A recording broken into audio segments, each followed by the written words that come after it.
Shadow of Kerensky, the new Mechwarrior 5 DLC, is gonna hit tomorrow, and you guys have been asking me, TTB, what are gonna be the strongest mechs to choose in this new add-on? And of course I said, well, we don't know that yet, but I can give you guys a preliminary tier list, and of course, after the DLC has released, we're gonna make real tier lists based on experience for all weight classes specifically. You guys have been asking for that forever, and of course I'm gonna make that happen. For now, preliminary tier list, let's go! I'm going to choose a different format this time for the tier list. We're going to be using Google Docs. That way I can just give you guys the link and you can review this anytime you want and also see if there are any changes. Important right here, it says notes. Click me. If you click on that, it's going to bring up the tier list notes. My main assumption is going to be you have access to all these mechs and you are in an endgame scenario doing max level difficulty missions. We rate overall power, damage output and defensive strength. We assume no mixed tech engines or mixed ferro-endo, that means, for example, no Clan XL engines in Innisphere mechs. We will also assume fixed engines, and fixed is, if available, ferrofibrous armor or endosteel structure on your mechs. We will also assume no access to extra armor allocation like we had in Mechwarrior 5 clans, because that made some lighter mechs insanely powerful, if you guys, for example, remember the small laser Viper.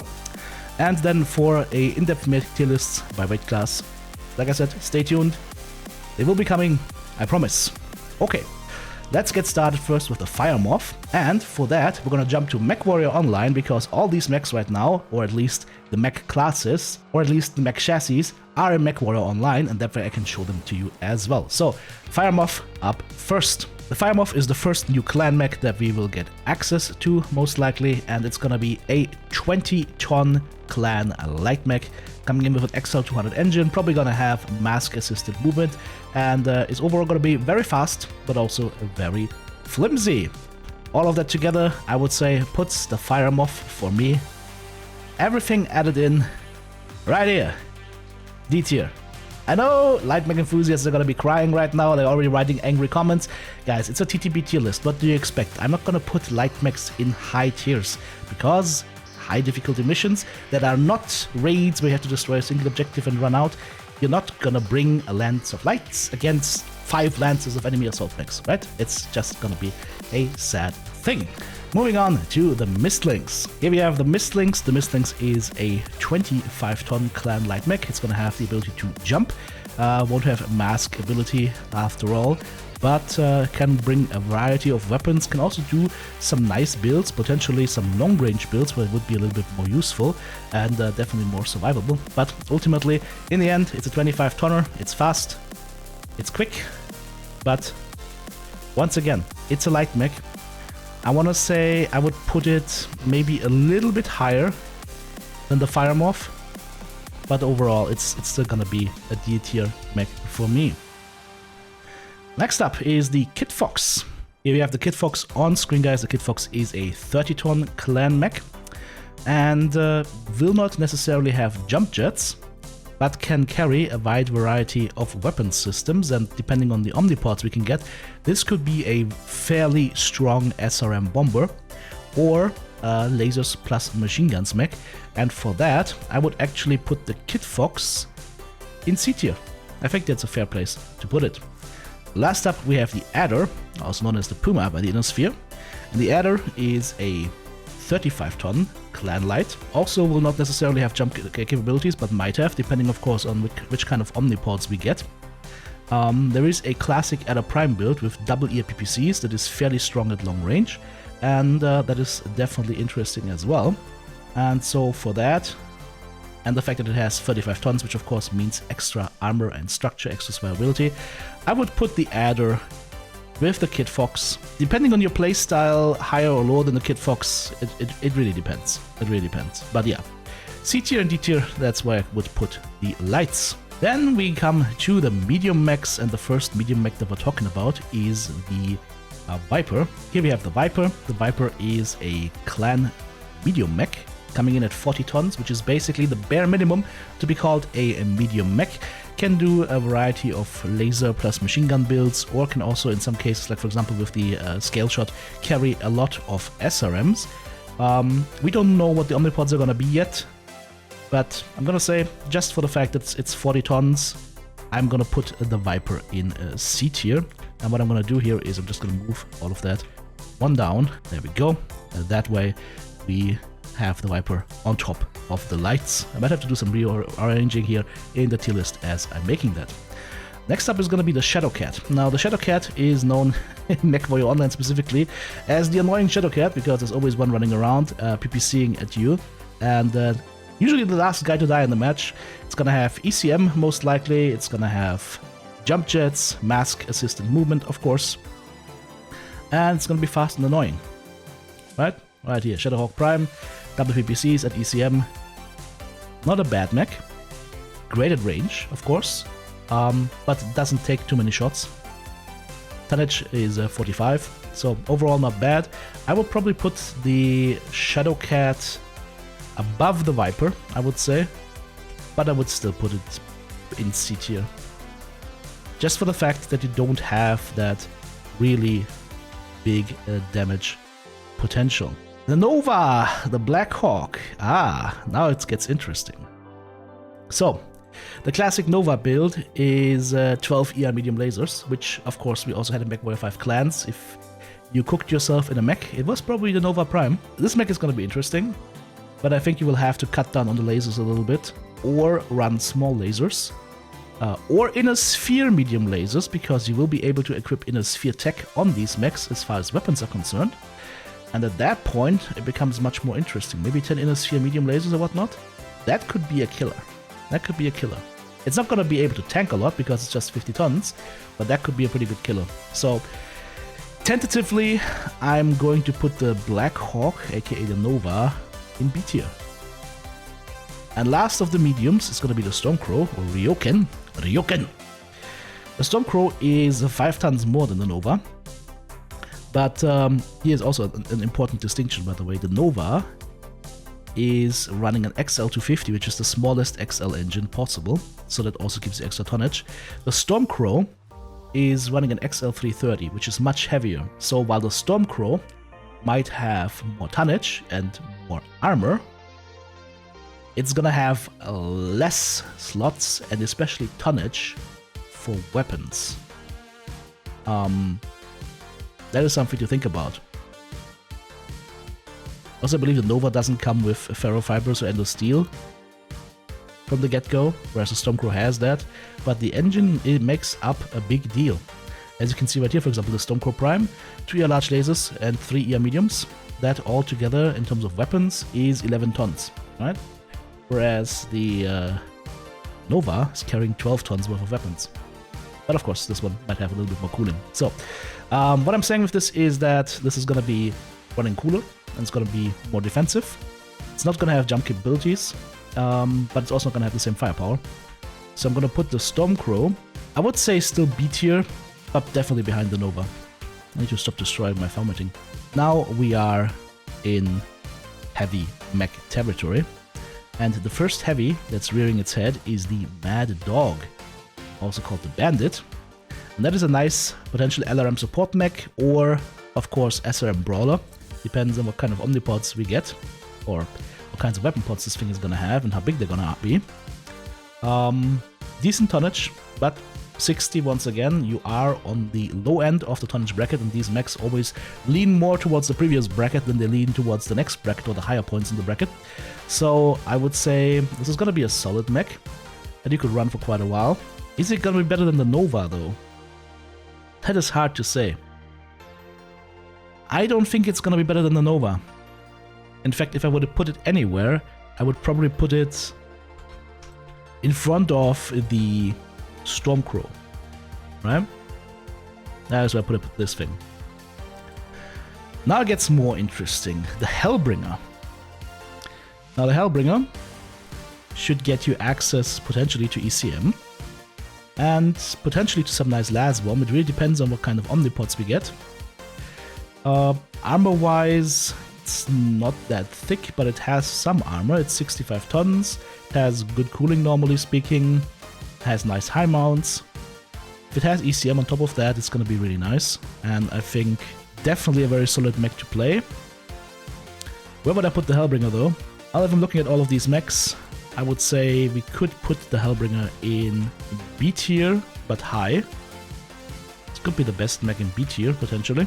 And then we have a look at the summoner. We're looking at a clan 70 tonner that's going to be running an XL350 engine, which means it's a big engine for the tonnage or the size of the mech. And it's going to be running as the base loadout in the prime, an LM15, an ERPPC, and an LB10, which is not the kind of weapon loadout you might want to run. It is actually fairly weak. It was super weak in Mechwarrior 5 clans.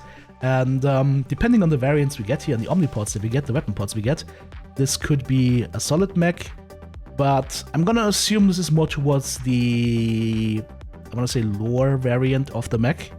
And because of that, I'm going to put this heavy in C tier, believe it or not. Just gonna move it one down right here, summoner goes here. Beep boop, there we have it. And then, last but definitely not least, in the heavy mech tier, we have the Timberwolf, also known as the Mad Cat, because, as far as I know, when it's first being seen on the battlefield, the inner sphere targeting computer can't make up its mind if it's a marauder because of the nose section, or the ears, a catapult, and so it's jumping between MAD, marauder, and cat, catapult, mad/cat, Mad Cat. The Mad Cat is born. Now the Timberwolf, depending on the loadouts, could be really good, especially if we get access to the ability to run a lot of energy weapons, in which case this thing becomes very strong. You've seen me highly regard the Timberwolf in Mechwarrior 5 clans, and I'm going to do the same thing here. This, I would say, for its 75 tons, is definitely a candidate for an A tier mech. Not high in A tier. Well, maybe, we'll see, but definitely an A tier mech for me. Let's put it here for now. Now we're getting into the clan assault mechs, starting with the Gargoyle. The Gargoyle is coming in at 80 tons, and the big problem for the Gargoyle has always been that it's coming with an XL400 that is max size engine. If you have a max size engine, that means you have maximum tonnage in said engine, and that means you don't get very much room for weapons or armor. So, because of that, the Gargoyle, and since I assume we cannot add any armor like we could in Mechwarrior 5 clans, I'm gonna put the Gargoyle, I would say, somewhere in B tier. Even though it's an assault mech, somewhere in B tier. Definitely behind the Nova. Maybe in front of the Stormcrow, but this is debatable, but it's a B tier mech for me. Next up, we're at 85 tons, we're looking at the Warhawk, the Masakari. That thing in its standard loadout in the prime variant, 4 ERPPCs and an LRM-10 plus a TC. The 4 ERPPC build should be pretty strong. Definitely a nice mech to have. And because of that, I'm gonna say Warhawk probably still even better than the Timberwolf. So I'm gonna put the Warhawk up here in A tier. And we're gonna have a look at the Executioner next. The Executioner, or Gladiator as known by the Innosphere. We're looking at a 95-ton clan assault mech. It comes with a big mask system for extra speed. It comes with jump jets, and it comes with an XL380 engine. XL380, big size engine, jump jets, heavy, and mask, also heavy on top. What does this mean for the Executioners out there? Maneuverability, pretty cool. Style, amazing. Amount of weapons being carried, unless it's quirked up the wazoo, not as good. Because of that, I'm gonna put the Executioner, I wanna say in B tier. Yeah, I think Executioner, I can put that thing in B tier, but I'm gonna be putting it at the height of the B tier. Can do some solid stuff with it. It's either high B tier or somewhere in A tier lower, right? Last, but definitely not least, on the list of the clan mechs to come for Shadow of Kerensky is the Daishi, the Great Death, or the Direwolf. This mech is one of my favorites in Mechwarrior Online, has been one of my favorites in Mechwarrior 5 clans, and if you've seen my mixed omnipod loadout medium pulse laser mech, that is the single strongest mech in the game because it just chews through mechs as fast as you can look. For me, this is definitely going to be S tier, potentially even the best mech in the game. Tentatively, because like I said, we don't know what the other mechs are going to be able to carry, but definitely S tier, and there can be no discussion about that. Okay, so now these are all the clan mechs sorted out. Let's talk about the Innosphere mechs. We get 2 new fleas, the Flea 16 and the Flea RCX. Of course, we don't know what kind of fleas these are gonna be. The flea is an inner sphere light mech coming in at 20 tons, lowest tonnage bracket possible. But there are a couple of fleas that could be very interesting to play and to run, depending of course what you can do with them. The problem is we're assuming fixed engine, because in Mechwarrior Online, for example, you can rock a flea with like 7 small lasers, or with 6 medium lasers, or 5 medium lasers as well, and ECM, which makes them not bad actually for a light mech. We don't know if we can do the same thing here. I'm assuming that the flea is either gonna have a clan engine or clan tech weapons. So I would rate it a little bit higher than normal, but it's still a 20-ton mech. So these two, it's hard to say where they would go, but I'm gonna place them in the D tier. Probably still below the other mechs. It really depends if they have like some special quirks or not. Then they could be higher than them, but this is where we'll place them. The Spider. Well, the Spider is an inner sphere light mech, clocking in at 30 tons, and spiders are not necessarily known for their big damage output. And they also have an inner sphere XL engine, sometimes, depends what kind of mech that is. For those of you who don't know, there's a difference between clan XL engines and inner sphere XL engines. In a clan XL mech, if you lose a side torso, your mech still functions. If you lose both side torsos, your mech is dead. With an inner sphere XL engine, if you lose one side torso, your mech dies. Right? So they are relatively more high risk than clan XL engines. So we don't know what kind of engine it's gonna have. But spiders, they just tend to have the worst weapon loadouts of all the inner sphere lights. So I'm gonna put that one even lower than the flea. Hatchet Man. The Hatchet Man is an inner sphere medium mech coming in at 45 tons. The problem with the Hatchet Man is gonna be that we're using Mechwarrior 5 Mercs or logic, which means that the melee weapon that the Hatchet Man is going to be carrying, the hatchet, is going to come in at quite a bit of tonnage, and that is going to count against all the other tonnage that you can get into your mech in terms of weapons and armor. And because of that, and the fact that the melee thing is mostly a gimmick, because until you get in range to use the melee, you've already been shot up to pieces anyways, I'm going to be putting the Hatchet Man. Actually, that's a good question. Where would I put that thing? Yeah, you know what? I think we just have found the king of D tier, the Hatchet Man. Right here. Cicada. Cicada RCX. I'm thinking it's gonna be a medium mech. Depending on what kind of weapons this is running, it could actually be better than the Kid Fox and the Adder. But I would still put it in C tier, because the Cicada, I'm gonna show you the Cicada in a second, is a 40-ton inner sphere medium mech, and 40-ton inner sphere basically means this mech is a confused light mech, right?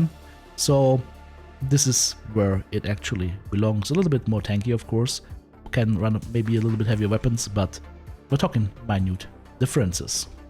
So putting it in C tier, right below the Viper. Next up is the Hunchback, RCX. Well, we don't know much about the Hunchback RCX, but what I do know about the Hunchbacks is that these are solid medium mechs. I mean, we're talking 50 tons here, especially 4G with the AC-20 in it is quite the joy to behold. There's also missile carrying variants, so I think this one's gonna be solid for a medium mech. So I think I would put the Hunchback right here in B tier. The question is where in B tier. The other mechs, yeah, you know what? If I look at this right now, I think I would probably put the Hunchback right here. Above the Stormcrow and above the Gargoyle. Then we've got two longbows. The longbows, of course, are assault mechs, coming in at 85 tons. And depending on what kind of longbows we get, these could be energy-based longbows, they could have ballistics, or they could have giant missile pods right here. So we don't know exactly what's gonna be in them. It could be like a, I don't know, Inferno SRM longbow. We'll have to see.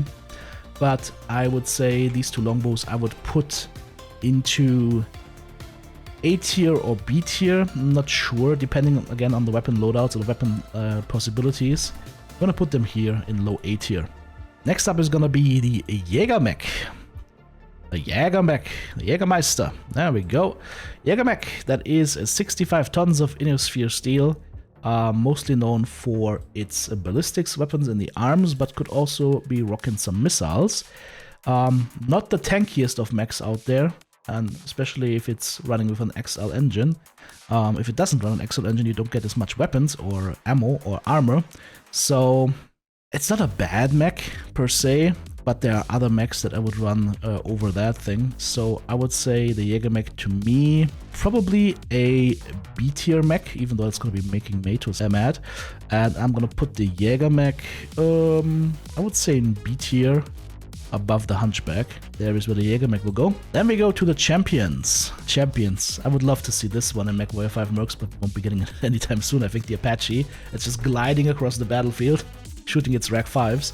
The Champions are solid heavy mechs. They are with 60 tons on the lighter end, but they can carry some nice punch, and they are quite tanky sometimes and fun to play, in my opinion. But we won't be able to exchange the engines, so I'm gonna keep that in mind. So for that, I would say the Champion. Is that an A tier mech? It's hard to say. It's hard to say. I would probably say I would put it below the Hellbringer in B tier as well. Wow, there's a lot of B tier mechs now. I'm really not very generous with my tiers today. Next up is the Rifleman. A Rifleman is a 60 ton, once again, in a sphere mech. Some variants carry a lot of energy weapons, some variants carry like a mix of energy and ballistics. It's very similar to the Jägermech, a little bit less tanky, I would say, but the fact that it can run more energy weapons can sometimes be a little bit better. So we don't know exactly what the loadouts are going to be, but I'm going to assume that it's going to be playing a little bit worse potentially than the Jägermech. So I'm going to put that in B tier. Then we get to TTB territory. Marauder 2. The stories I can tell about the Marauder 2. That one is a big boy. That is a 100-ton ionosphere assault mech. Thick, girthy, and can run a lot of weapons. Beautiful, beautiful mech. That's how Marauder should look like. Very unapologetic, depending, of course, on what kind of mech we get. We could see like an SRM bomber, we could see like the laser versions or whatnot, depending on the mounts that this one's gonna have. We'll see. But I'm gonna say this is an S tier mech. To me, it's definitely an S tier mech. We'll probably put it... It's a good question, where do you put this thing? I'm gonna say here. Gut feeling says here, but there's some other mechs that are coming in as well. So Marauder 2, definitely S tier. Then we get the Annihilator, IR. Infrared, I'm guessing. Well, it really depends what kind of weapons we get, but let me just say the Annihilators, 100-ton ionosphere mechs, lots of ballistics, lots of energy weapons. The Stonecrusher, for example, is a beast of energy weapons. The Mean Baby, and I think this mech, I saw it in a screenshot, had some of these missile pods, so I'm expecting some missiles plus some lasers. So I don't know if this is gonna be super strong or not, but the fact that it doesn't have lots of energy weapons, most likely, is gonna put this at the lower end for me of the assault tier. Still S tier most likely, but on the lower side of it. And then we have the Atlas 2, for which I do not have an image because it's not in Mechwarrior Online. But, I mean, it's an Atlas. The Atlas is, generally speaking, always a good choice regardless of model. Some are stronger than others, but if you can get your head on an Atlas, you're not going to be sad. Especially if it's something like the Warlord or whatnot with its double LB20s. So we'll see what kind of variant it's going to be, what kind of weapons we can have. I mean, we've already had a quick look at it to determine that it's most likely going to be 2 large lasers, 2 mediums, some missiles, and a UX5 or whatnot. So we'll see how strong it is, but I would say it's definitely an S tier mech, just by tankiness alone. Then we're putting it right here, because there are another set of assault mechs available to us in this new DLC, and these are going to be the Bullsharks. And the Bullsharks are 95 tons, not 100 tons in the sphere mechs, but they have really good weapon mounts. all relatively high, the arms are relatively high, and the loadouts are amazing. Bullshark 2, for example, is going to be in the game with 12 energy mounts. Like, can you imagine the kind of mass murder you can do with 12 medium lasers properly cooled, or ER mediums, or medium pulses or whatnot, clan medium pulses? Yeah, there's lots of options that what you can do with these mechs. Long story short, I think the Bullsharks are going to be really good, probably good enough to put them right behind the Direwolf. So, let's have a look at the list right now. Would I change anything? Have I been a little bit too unkind to some of those mechs? It's hard to say. Maybe you could make an argument that maybe the Executioner should be moved one further, but I just don't think we're gonna have enough. I mean, we can't change the armor, right? So it's still gonna have more armor than the longbows. Maybe I should move the Xe up into A tier. I think maybe I should move the Xe up into A tier, like right here, and then move this row, those rows,